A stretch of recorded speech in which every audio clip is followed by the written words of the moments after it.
বাড়িতে থাকা অল্প চাল ও সেদ্ধ আলু দিয়ে দারুণ স্বাদের এই মুখরোচক রেসিপিটা বানিয়ে দেখতে পারেন।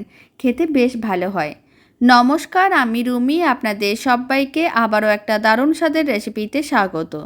প্রথমে এখানে 100 গ্রাম চালকে 1 ঘন্টার মতন জলে ভিজিয়ে রেখেছিলাম। এখন জলগুলো ফেলে দিয়েছি, চালগুলো তুলে নিয়েছি। একটা সেদ্ধ আলু এর মধ্যে দিয়ে দিলাম। এখন চাল ও সেদ্ধ আলুটাকে মিক্সির জারের মধ্যে নিয়েছি আর অল্প একটু জল দিয়ে খুব ভালো করে পেস্ট করে নিলাম। মিশ্রণটাকে মিক্সিং বোলের মধ্যে নিয়ে নিতে হবে। তার মধ্যে দিয়ে দিলাম ময়দা, আর আমি দিয়ে দিলাম লবণ, চিনি, মানে স্বাদ অনুযায়ী দিয়ে দিলাম। খুব ভালো করে মিশিয়ে নিয়েছি। এখন দিয়ে দিলাম চিলি ফ্লেক্স, কুচনো ধনেপাতা। আবারও খুব ভালো করে মিশিয়ে নিতে হবে। তারপরে তেল গরম করে নিতে হবে। গরম তেলের মধ্যে অল্প অল্প মিশ্রণ এইভাবে দিয়ে দিতে হবে, আর উল্টে পাল্টে মিডিয়াম টু হাই ফ্লেমে বেশ লাল লাল করে ভেজে নিতে হবে। এতে খেতে বেশ ভালো হয়। বাড়িতে রেসিপিটা বানিয়ে দেখতে পারেন। বানানো যেমন সহজ, বানানোর জন্য খুব বেশি উপকরণের প্রয়োজন পড়বে না, আর খেতেও বেশ ভালো হয়।